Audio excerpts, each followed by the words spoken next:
দূতাবাসকে তলব করা হলো। ভারতের দূতাবাস ভারতের প্রধানমন্ত্রীকে বললেন আপনি কথা বলেন। উনি কথা বললেন। বলার পরে আমাদের ডাক্তার মোহাম্মদ ইউনূস সাফ সাফ জানিয়ে দিয়েছে, আমাদের দেশ দখল করার জন্য চেষ্টা করেন না, আমাদের দেশ দখল করার জন্য চেষ্টা করেন না। শেখ হাসিনার কাছে শুনে দেখেন আমাদের লোক কেমন লড়াই করতে জানে। শেখ হাসিনা যখন টিকে থাকার জন্য ছেলেদের পরে গুলি করতেছিল, পুলিশ বলতে শেখ হাসিনা বলতেছিল কি ময়দান দখল হয় না কেন? কই ম্যাডাম ময়দান দখল করব, একজন মারা গেলি 4 জন দাঁড়ায়। একজন মারা গেলি, একজন লাশ পড়ে গেলি, সে লাশটা গাড়িতে তুলে দিয়ে আরো 4 জন দাঁড়ায়। কি করে আপনি কমাবেন? আর ডাক্তার মোহাম্মদ ইউনূস বলে দিয়েছে, ভালো করে শোনো ভারত, শেখ হাসিনাকে তাড়ানোর জন্য একজন মারা গেলে 4 জন দাঁড়িয়েছে। আর ভারত তোমার সঙ্গে মোকাবেলা করার জন্য একজন যদি সীমান্তে মারা যায়, ওই জায়গায় 40 জন দাঁড়িয়ে যাবে, তবুও তোমাকে 1 ইঞ্চি জায়গা ছেড়ে দেব না। কারণ ভারতের সেনাবাহিনী মারা গেলে যাবে জাহান্নামে, আর আমার দেশের একজন কৃষক মারা গেলে যাবে কোথায়? জান্নাতে। ভারত তোমার অস্ত্র আছে আর আমার ঈমান আছে, তুমি অস্ত্রের জোর দেখাতে পারো আর আমি ঈমানের জোর দেখাতে পারি। খালি ভারতের টার্গেট হলো দেশ দখল করা, আর আমাদের অতীতে যারা ছিল তাদের টার্গেট ছিল কিভাবে ক্ষমতায় থাকবে। শুধু বলতেন আমার ক্ষমতা চাই, লোক সব মরে সাব হয়ে যাক, দুঃখ নেই, ক্ষমতা চাই। তারপরে আর মাঝে মাঝে বলতেন মন্ত্রীরা তোমার কি আগে যদি আমি মারা যাই আমার ওই সিয়ার খান কবরে দিয়ে এসো, যাতে করে আমি ওই সিয়ারে বসে মুনকার নকিরের সঙ্গে প্রশ্নের উত্তর দিতে পারি। এরপরে বলতেন আমার চাই ক্ষমতা, আমার চাই ক্ষমতা। মাঝে মাঝে বলতেন আমারে নামাইনের মতন কোন শক্তি বাংলাদেশে নাই। কিন্তু এটা উনি জানতেন না যে দুপুর বেলার বিরিয়ানি ভাত ওনার কপালে নাই। শেষ পর্যন্ত পালাই চলে গেল, দুপুর বেলার বিরিয়ানি ভাত কপালে জুটেনি। এবারে শোনা আমার নবীর বেলায় যাই। নবী সাল্লাল্লাহু আলাইহি সাল্লাম এই পৃথিবীতে যখন এসেছিলেন, তখন তিনি যে ঘরটা এসেছিলেন সেই ঘরটার বর্ণনা পাওয়া যায়। যখন নবী দুনিয়া আসলেন, আসার পরে সকলে জেনে গেল আব্দুল্লাহর বেটা মোহাম্মদ দুনিয়া এসেছে, খুব চাঁদের মতন ফুটফুটে সন্তান। উম্মে হানি চলে আসলেন, এসে বলতেছেন ভাবিজান এত সুন্দর একটা চাঁদের মতন সন্তান আপনার ঘরে জন্ম নিয়েছে, অথচ আপনার ঘরে আলো নাই কেন, বাতি নাই কেন? আমেনা শুয়ে শুয়ে বলেছে বুবুজান নবীর আগমনে ঘরে আলো জ্বালাবো, লণ্ঠনে কোনো তেল নাই। উম্মে হানি বলেন আমি নবীকে কোলে তুললাম, 2 গালে 2টো চুমা দিলাম, 2 গালে 2টো চুমা দিয়ে নবীর মুখের কাছে মুখ লাগালাম, দেখি আল্লাহর নবীর ঠোঁটটা বিড়বিড় বিড়বিড় করে নড়তেছে। আমি জিজ্ঞেস করলাম ও ভাতিজা জন্মের পরে এসে তুমি কেন কাঁদো? সেদিন ভাতিজা কোনো উত্তর দেয়নি। একটু বড় হওয়ার পর ভাতিজারে বললাম ভাতিজা সেদিন কেন কেঁদেছিলে? নবী ফুপি আম্মার গলা জড়াই ধরে বলেছিলেন ফুপি আম্মা জন্মের পরে কেঁদেছিলাম রব্বি হাবলি উম্মতি, আয় আল্লাহ আমার গুনাহগার উম্মত গুলোরে মাফ করে দাও। দাড়িভাঙ্গার মুসলমানেরা, গালিদাও ইউনিয়নের মুসলমানেরা, বলুন তো নবী কেঁদেছিলেন কাদের জন্য? আপনারা কি সেই উম্মত? এই কথা বলেন, আপনারা কি সেই উম্মত? আরো জোরে বলেন সেই উম্মত। তাহলে আপনারা যদি সেই উম্মত হন, সেই নবীর পরে নাজিলকৃত কোরআনের আলোচনা চলছে, আর আপনি বাড়ি শুয়ে আছেন, বাজারে ঘুরতেছেন, বাদাম খেয়ে বেড়াচ্ছেন, নিশ্চয়ই কিয়ামতের দিন আল্লাহর রাসূল আপনাকে উম্মত বলে পরিচয় দেবে না।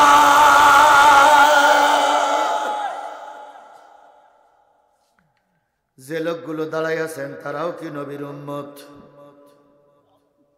যদি নবীর উম্মত হন আপনারা দাঁড়ানো কেন? আল্লাহ আমাদের সবাইকে কবুল করুক, সকলে বলুন আমিন। আর একটু সামনে যান। আল্লাহর নবী অহুদের যুদ্ধে গিয়েছিলেন জাতির কল্যাণের জন্য, জাতির মুক্তির জন্য। কথা বলেন ঠিক না বেঠিক? নবী সাল্লাল্লাহু আলাইহি সাল্লাম অহুদের ময়দানে গেলেন। অহুদের ময়দানে যে ব্যাপকভাবে মাইর খাইলেন, হাদিস শরীফে পাওয়া যায় আল্লাহর নবী অহুদের ময়দানে গর্তের ভিতরে ভূত হয়ে পড়ে গিয়েছিলেন।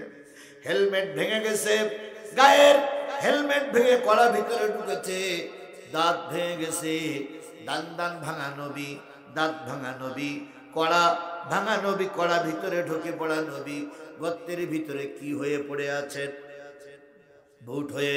পা দুই কেন উপরে, মাথা নিচে। আল্লাহর নবীর রক্ত ঝরতেছে। নবী গর্তের ভিতর থেকে ডেকে ডেকে বলতেছে, ফাতেমা বাবারে ভুলে যেও না, তাড়াতাড়ি কোথায় আছো, ছুটে এসে দেখো তোমার বাবা গর্তের ভিতরে ভূত হয়ে পড়ে আছে। মায়ার নবী, দয়ার নবী ভূত হয়ে পড়ে গেছে, ছোট দুইটা পা নাড়াই। এমন অবস্থায় ফাতেমা ছুটে আসলেন, সাহাবীদেরকে বললেন, কে কোথায় আছো, চলে এসো, আমার বাবা মনে হয় মারাই গেছে। ও আমার জাতি, নবীকে দুই তিনজন উঁচু করে তোলা হলো, কড়া ভেঙে ভিতরে ঢুকেছি। তারপরে কি দাঁত শহীদ হয়ে গেছে, দাঁত ভেঙে গেছে। নবীজিকে 4-5 জন ধরে যখন বেরি করে নিয়ে আসলেন, তখন নবীর সামনে 70 জন মুসলমানের লাশ পড়ে আছে। নবী 70 জনের সামনে দাঁড়িয়ে চোখের পানি ফেলে কেঁদে কেঁদে বললেন, ও আল্লাহ, আমি তো এমনটি চাইনি যে আমার সাথীদের মৃত্যুবরণ করতে হবে। আয় আল্লাহ, তুমি আমার সাথীদেরকে দয়া করে মাফ করে দাও। তাহলে বলুন তো, আল্লাহর নবী উহুদে কাঁদলেন কাদের জন্য? আরো জোরে বলেন, কাদের জন্য? তাহলে সেই উম্মত যদি আমরা হয়ে থাকি, সেই উম্মত, সেই নবীর কথা হচ্ছে। তুমি রাত বাড়িতে ঘুরে বেড়াচ্ছ, বাড়িতে বসে আসো, কিয়ামতের দিন নবীর দরবারে মুখ দেখানো। বলুন তো, উহুদের ময়দানে রাসূল গিয়েছিলেন কিসের হেলমেট পরে? লোহার টুপি পরে। আপনার আর আমার মাথায় কিসের টুপি? সত্তার ভাইয়ের মাথায় কিসের টুপি? প্রিন্সিপালের মাথায় কিসের টুপি? আর আল্লাহর নবীর মাথায় কিসের টুপি? তাহলে আল্লাহর নবী এই টুপি খুলে লোহার টুপি পরেছিলেন কিসের বিধান চালু করার জন্য? জোরে বলেন, কিসের বিধান চালু করার জন্য? শেরপুরের মুসলমান শপথ নিতে হবে, আবারও যদি কোরআনের আইন চালু করার জন্য এই টুপি পরে, এই টুপি ফেলাই রেখে যদি ওই লোহার টুপি পরতে হয়, তবুও রাজি, তবুও দেশটারে জালেমের কাছে আর ফিরত দেব না।